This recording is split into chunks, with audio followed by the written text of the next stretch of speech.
Hey guys, this is Navonod. I've been playing some NL25 here against pretty bad players. Haven't been taking notes much because the opponents just keep bouncing in and out. I haven't really gotten a beat on too many players. I think player 4, I think I've got him steamed up a little bit, so I'm going to probably take it a little bit easy on him. He's pretty fishy. Open limps a ton. And pretty fit or full post, but seems to be grudging on me. So just paying attention to game flow, taking notes is going to be hugely, massively important in these and all games. I just did a whole big recorded session where I was talking about 3-bet ranges and isolating, but it went way long. So I think I'm just going to kind of cut to the chase. There were 3 things that I wanted to talk about. I wanted to talk about donk betting, I wanted to talk about isolating, and I wanted to talk about 3-bet ranges. I wanted to talk about all of these things because I'm playing against a bunch of fish that they're donk betting, and some decent players that were seated to my left that I want to have a donk range against. Just I've been getting some questions, especially there's a guy that I coached for a long time. He took about 6 months off, and I just started coaching him again. And we've been doing a lot of work on his 3-bet ranges. He plays 6 max zoom, and he plays heads up, and he plays live 2-5 at the Toledo Casino, Perrysburg Casino, and I'm out like in the Cleveland area, but anyway. So I'm going to try to get through the information a little bit quicker. We're going to do 3-betting and isolating, and if we have time, or if the situation presents itself in play while we're playing hands, then we'll also talk about donk betting. So number 1, 3-betting. What should our 3-bet ranges look like? Why? What does it depend on? So what are the situations where we're going to be polarized? What does it mean to be polarized? Why do we polarize? And when should we have more of a value merged linear 3-bet range?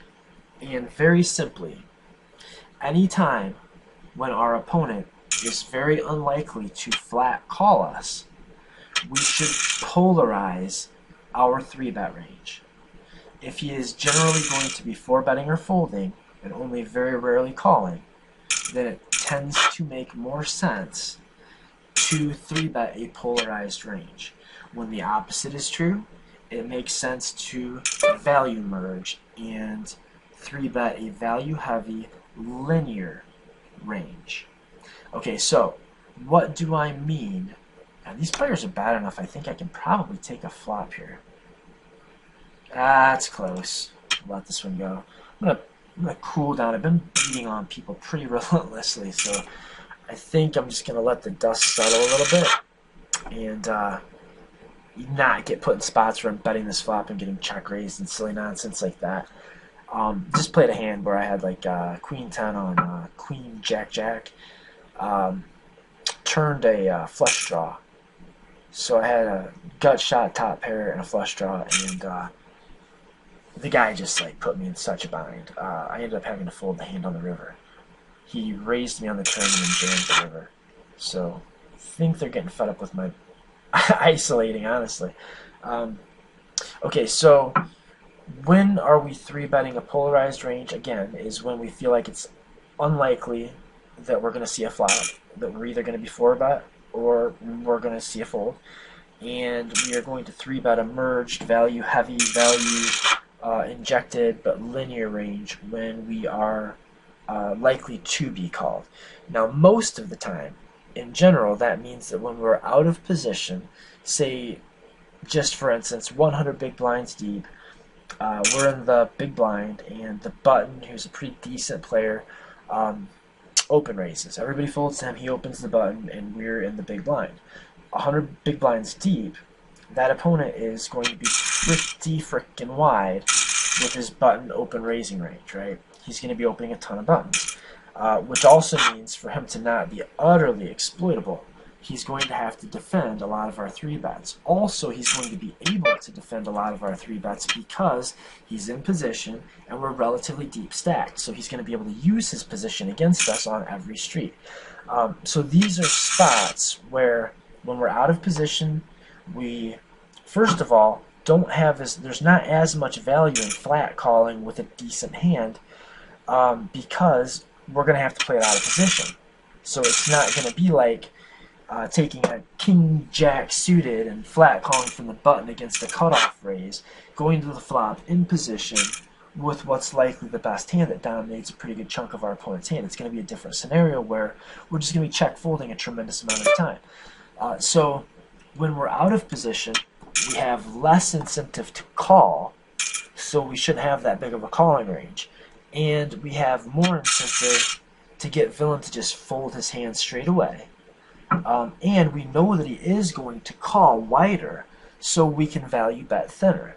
So when we are, again, like out of position, facing an open raise, it makes sense for us to 3-bet a linear range. If we're 3-betting a polarized range against a guy who, on the button, is going to raise and then call us with his King 10, Queen 10 suited, Jack 10 suited, 10-9 suited, a bunch of ace-x hands, all of his suited aces, and like all of his pocket pairs, we're just gonna, we're just murdering our win rate. We're gonna be just kind of spewing off money and just spazzing out. In that situation, if we know he's going to be defending pretty wide, he's going to be defending his speculative hands, his suited connectors, his double broadways, all of his pocket pairs, it makes more sense for us to 3-bet hands like King, Queen, King Jack suited, Ace 10, hands like that would very often be part of our flat calling range against an open raise, 100 big blinds deep, would be good hands to 3-bet if we're using a value merged range. Now that means we are still going to be 3-betting the nuts. We're still 3-betting aces, kings, queens, jacks, 10s, etc. But we're also going to be 3-betting our hands that are just mildly ahead of our opponent's opening range. Not just mildly, I guess that's kind of not the right way to put it, but if we figure we know let's say we know that villain is going to be open raising exactly 35%. Let's say exactly 36% for mathematical simplicity from the button. Then maybe if we know exactly what his range looks like, we take the top 1/3 of his range and we 3-bet it for value. Just as an example, I mean, a lot of this is dependent on the players, it's dependent on stack sizes and things like that, history reads, game flow, metagame considerations, tons of stuff. But just generally speaking, if we feel like villain is going to be flat calling wide, we want to have a linear 3-betting range, a value merged 3-betting range. We're going to be 3-betting a pretty good number of hands in that scenario, but we're going to be 3-betting the best hands in our range. Now, we might get into spots where we have to balance our flat calling range or not have one.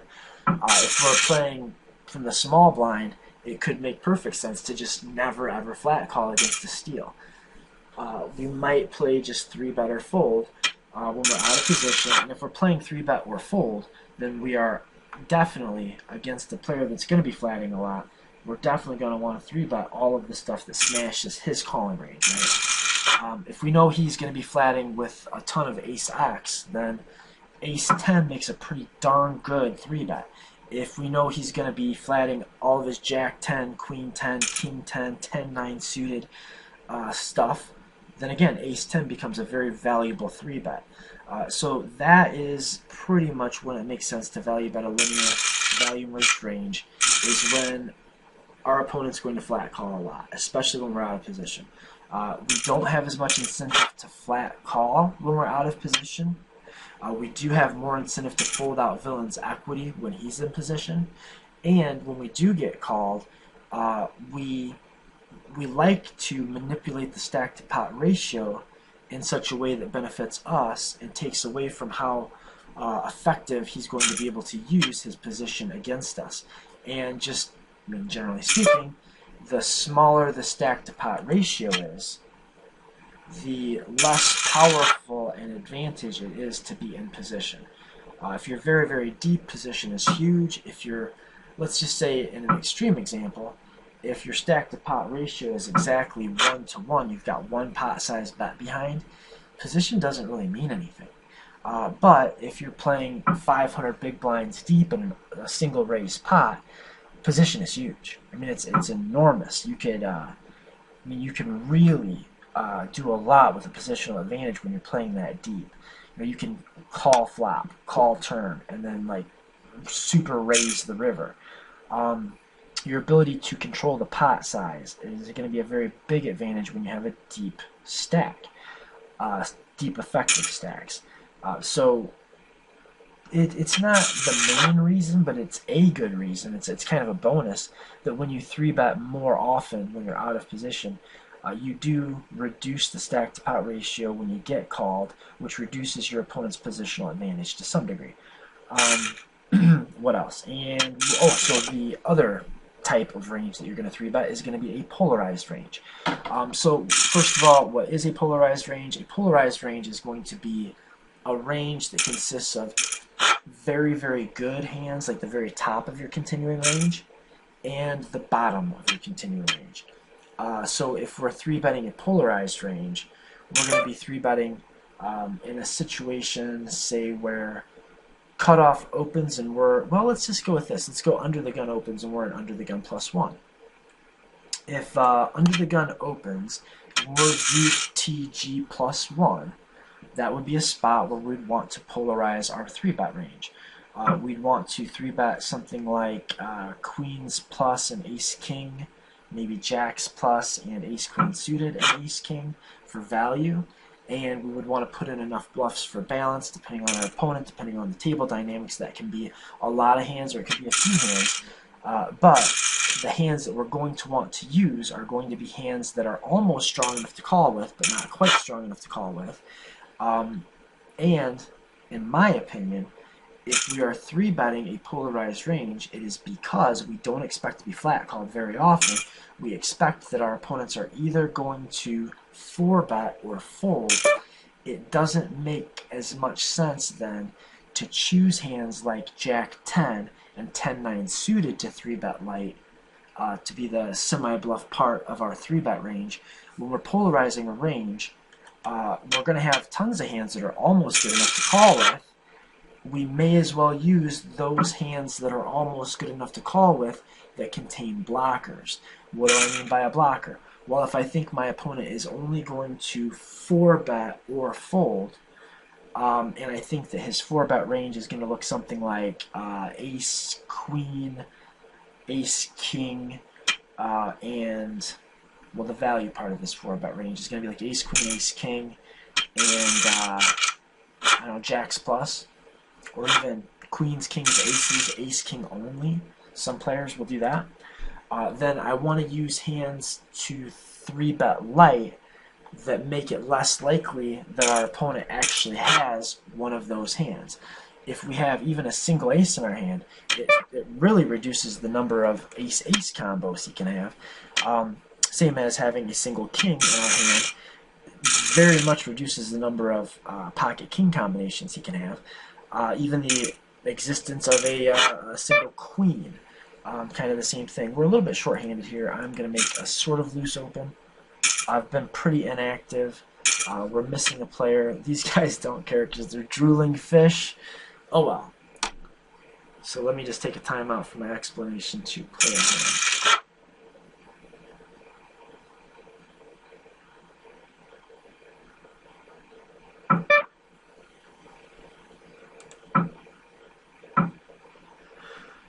Gut shot plus over. I think we want to just see if we can get there. Double belly buster, really. Actually, I misread my hand. I may have fired. I should have fired. I think I should have bet that flop. Even though I've got a bunch of opponents and it does look good for their range, generally speaking, if we're not going to be able to get paid off when we do improve, which is pretty well the case here because it's pretty obvious what we have, When we don't have good implied odds, if we don't have good implied odds, we usually have good fold equity. There's an inverse proportion there. Like the more fold equity you have, typically in any situation in poker, the more fold equity you have, the less your implied odds are. And the less implied odds you have, the more fold equity you have. So that comes up also in isolating. But we'll talk about that in a moment. So we have a limp, a small ISO.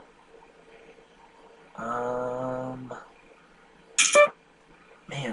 if this guy doesn't call, I'm going to raise here for sure.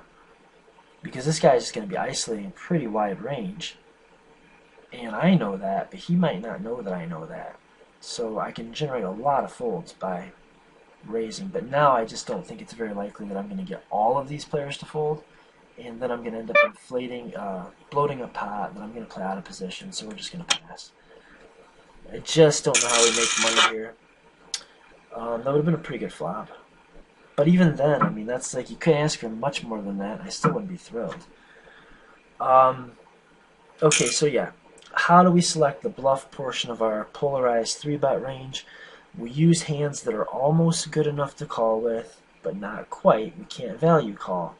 And I think we want to use hands that have blockers and are suited. And if we might, instead of using hands that have blockers and are suited, we could use hands that are that have blockers, like face card, probably like I would consider queen, king, and ace. Aces are the best blockers. Any ace is a great blocker. A king is a good blocker. Queen can be a decent blocker. I wouldn't go any further than that with the concept, but definitely I want to use ace high hands and king high hands. We may as well use ones that are suited since we're not going to 3-bet all of them. But I think you could also make an argument for using the double broadways that aren't good enough to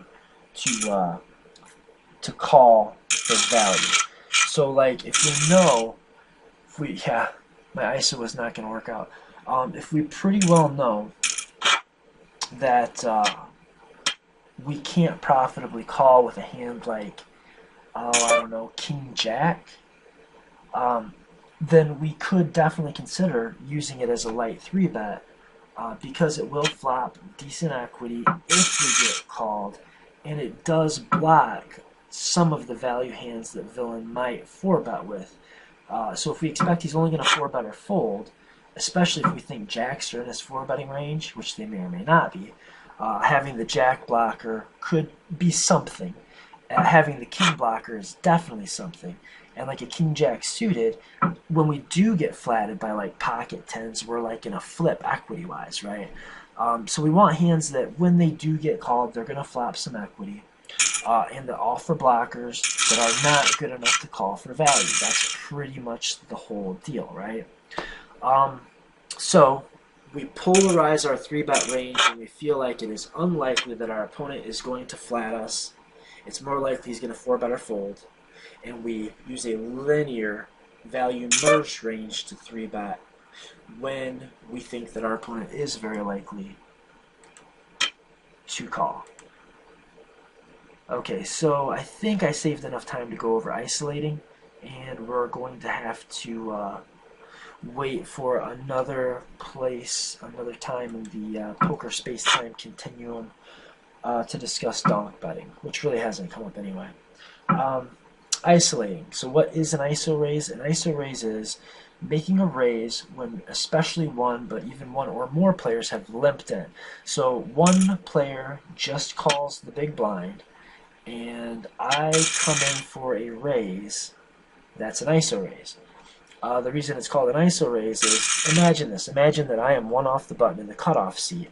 Everybody folds to the hijack and whatever, ring game 6 max, doesn't matter.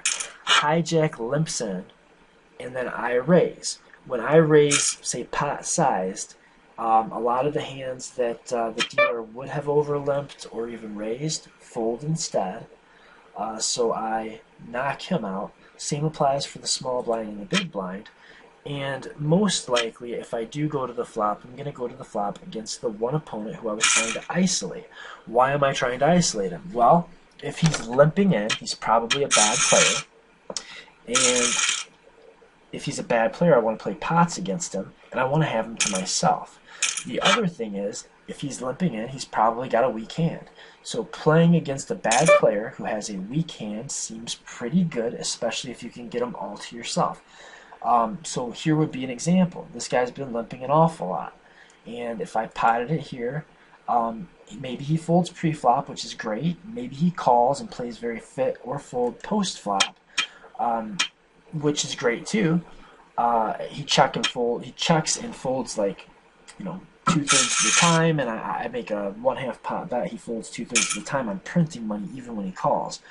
But what are the three things? There's really three things I'm looking for when I'm going to isolate. I want to have all three of them if I can. But basically the way it breaks down is the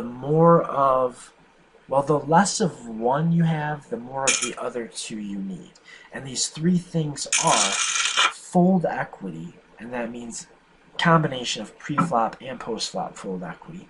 Position, and that means having position on the limper or limpers, and it also means your position relative to the button. So here I had position on this player, and look at his queen 5 was a pretty good hand to isolate, good lord. But I wasn't in good position relative to the table. So the other piece of the equation is hand strength, and I want hands that are going to hit a lot of flops. I don't necessarily want to use hands that are going to flop monsters when they do connect. I don't necessarily want to use like pocket fours. I want hands that are going to connect more frequently. Man, it is tough to play this kind of a hand with this many players. I think we'll do this just to kind of hopefully get the heads up against a weak queen. Jesus.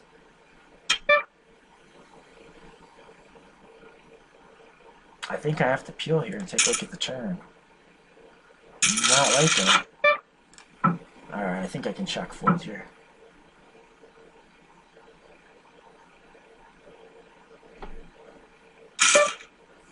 Yeah, we're all done.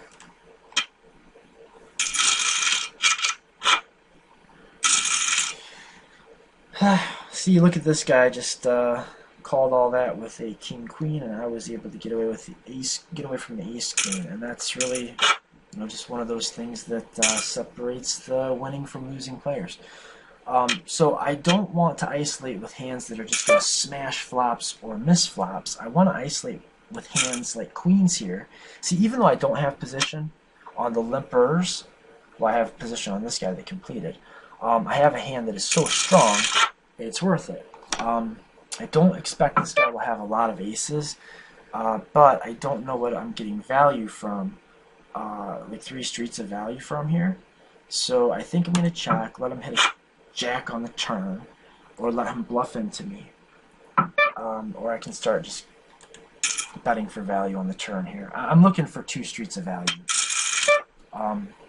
Okay, so that again, even though I didn't get value here, it does show you how powerful isolating can be, because he did call my ISO, and he folded the very first time I showed any aggression.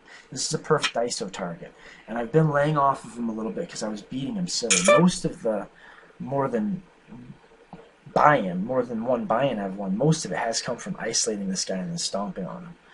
And mostly he has been calling the ISOs and check folding on the flop. So he started playing back at me and stuff. I backed off. Anyway, so the 3 things are good hand strength, position, and fold equity. And I talked before about this. I've talked about this in other videos and on forums and whatnot. That fold equity has an opposite relationship with implied odds. The more fold equity you have, the less your implied odds. The more implied odds you have, the less your fold equity. This applies to isolating as well, because there are going to be certain times when you don't want to isolate, you want to over limp instead. So maybe this guy calls, and then I have a hand like, I don't know, pocket 2s. And pocket 2s, I would just limp along. 10-8 offsuit, I am going to isolate this guy when he's limping in late position, and I have perfect position.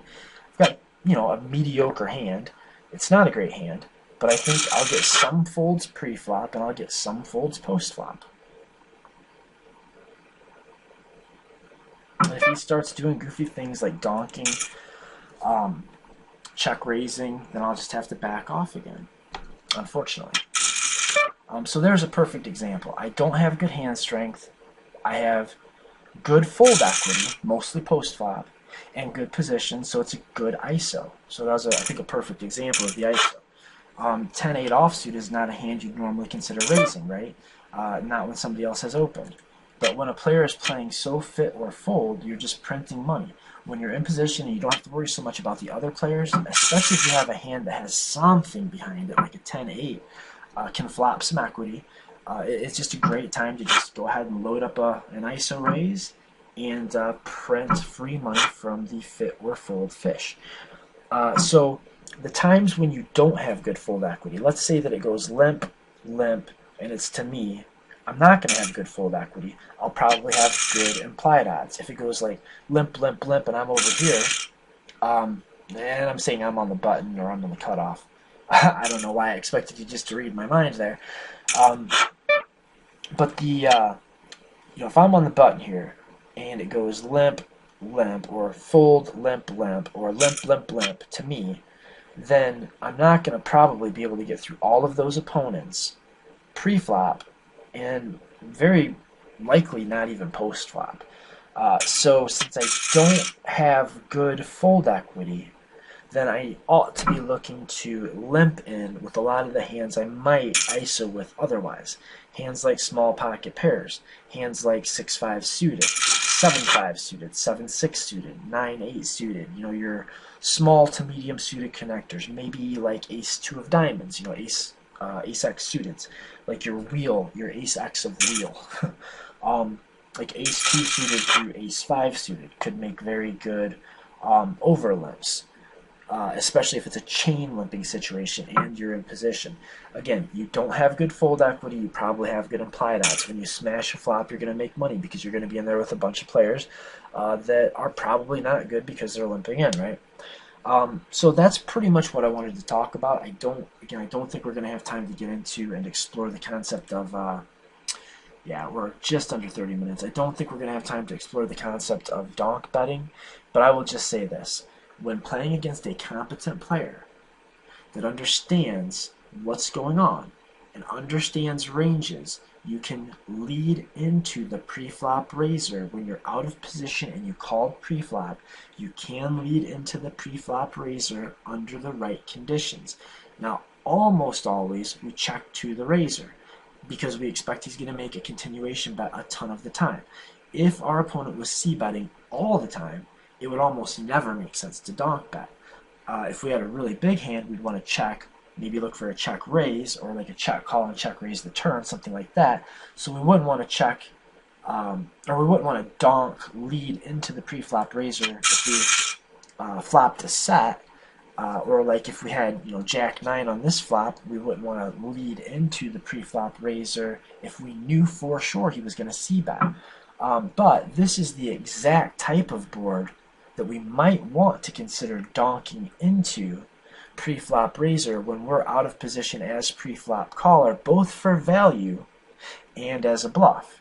And the reason that we can do that is this hits our range as pre-flop caller harder than it's likely to hit pre-flop raiser's range, especially with these middling to high cards that are connected, especially in a 3-bet pot.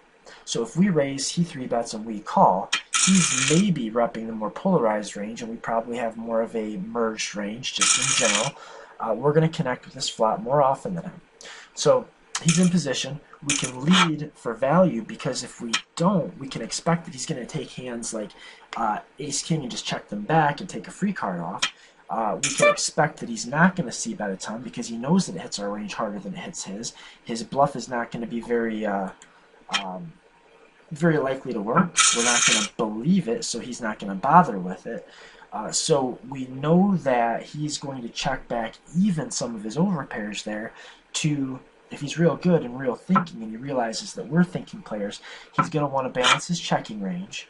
He may just play his entire range the same way in a situation like that, And by checking back aces, or even checking back like bottom set, maybe he just reps like a missed ace king and expects us to bluff. And if we have a value hand, it's not going to matter much anyway because we're going to get a lot of money in.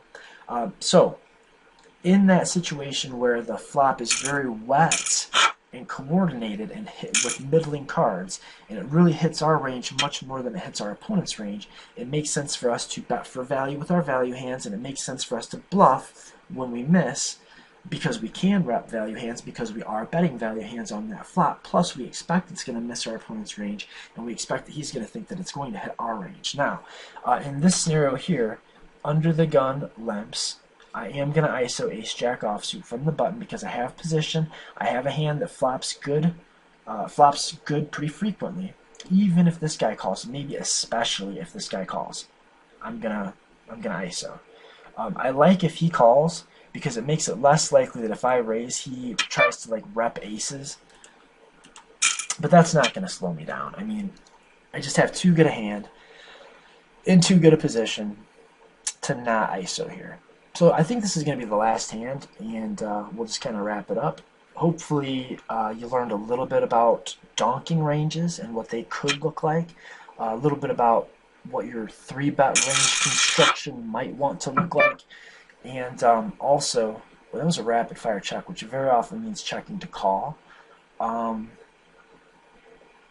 Yeah, so hopefully you learned a little bit about ISOing, a little bit. Jesus, what a bad run out. I think I just want to try to get this to showdown. I don't want to get check raised. Am I missing value against draws? Maybe, maybe not. He may check raise draws, right? It's a pretty yuck card. I'm happy. Well, okay, does he check queens here? If he has a queen here, does he check it?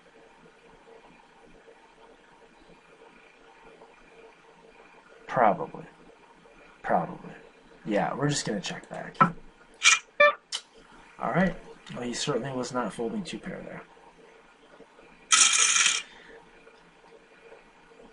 Yeah, it looks like we maybe missed a spot to just take the pot down on the flop, but at the detriment of other parts of our range. Definitely going to go for the double ISO. I guess we'll do one more hand.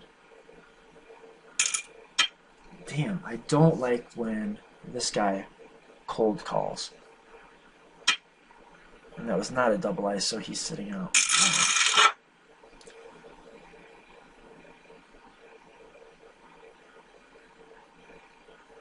This is a flop that just really crushes both of these players' ranges, and I'm going to probably just give this up. Unless they don't want it. No, I don't mind folding out their equity, and I don't want to induce a bluff that I can't call in the river. Maybe I get value from draws. Maybe I bink an ace and I can value bet against what's likely to be... No, probably I do better to check call because he's going to have draws and he's going to have nutted value. And I don't think he's going to pay me off with second best here. So check, and I'm really hoping he checks back. If he bets, it's going to be just very dependent on the pot odds I'm getting, whether I call or not. That's probably about all he was getting from me if he's got some kind of a... I mean, he should have enough busted draws. He should have enough, like, 10x. Maybe weaker aces. I mean, I'm beating some of the hands he might bet for value here. All of his bluffs. I'm sick about it. I think I lose more often than I win, but I'm getting a price.